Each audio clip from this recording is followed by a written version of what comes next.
Setyembre ng taong 2021 nang pirmahan ni dating Pangulong Rodrigo Duterte ang Republic Act 11590 o ang batas na nagpapataw ng karagdagang buwis sa mga Philippine Offshore Gaming Operator o POGO.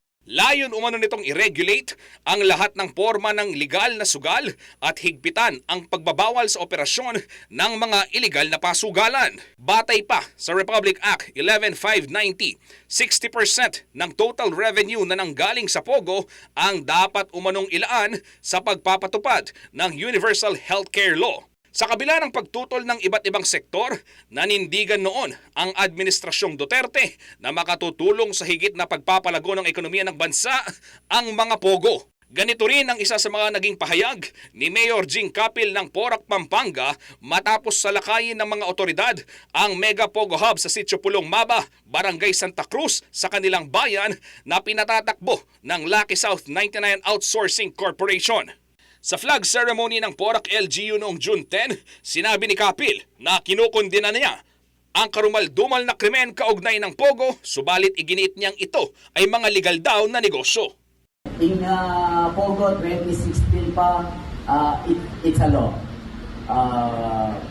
Naging maturaya mo po yung notion tamo siguro, pati sinabing POGO, balata mo, yapin po itang torture, prostitution, heinous crime, trafficking, nepo.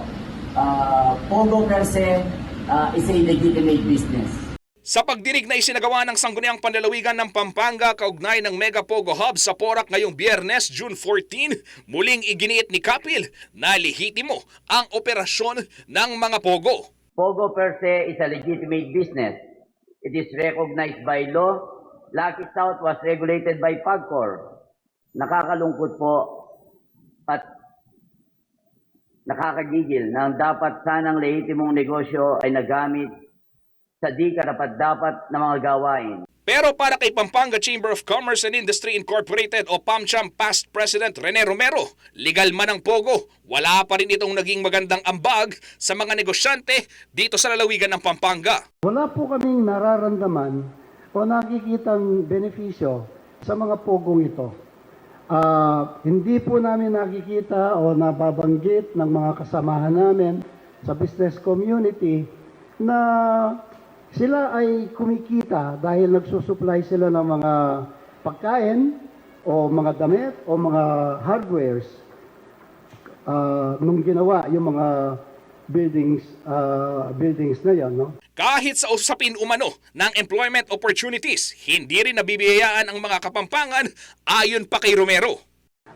Wala kaming nababalitaan na ang mga Kapampangan ay nagtatrabaho doon o marami ang nagtatrabaho. Ang nababalitaan po namin ay mga halos majority sa mga nagtatrabaho doon na kumikita ay mga foreign nationals. Question din ni Romero na kung bakit kahit walang mayor's permit ang Lucky South 99 ay nakapag-operate ito. Unfair treatment daw ito kung ikukumpara sa mahigpit na pagpapatupad ng mga batas sa mga negosyanteng Kapampangan. Napag-alaman kasi na 10,000 pesos lang ang binabayarang business permit ng Lucky South 99 sa Porac LGU habang 4,000 pesos lang ang kanilang amilyar kada taon sa kabila ng 46 buildings na nakatayo sa pasilidad. Ang sinasabi ninyo is that hindi nyo in-issue business permit pero mukhang nag-ooperate sila. Sabi namin, buti pa sila, walang business permit, nakakapag-operate. Bakit kaming legitimate na Kapampangan businessman o businessman, kapag ka wala kaming permit, kinabukasan sinasara kami? Nakakaingit yung nangyayari. Nakakamangha. Kasi kami po pinapahirapan kapag kami nag-a-apply ng mga permits. Bakit ito po 10,000? Kami po, kumisan, milyon-milyon ang binabayaran namin.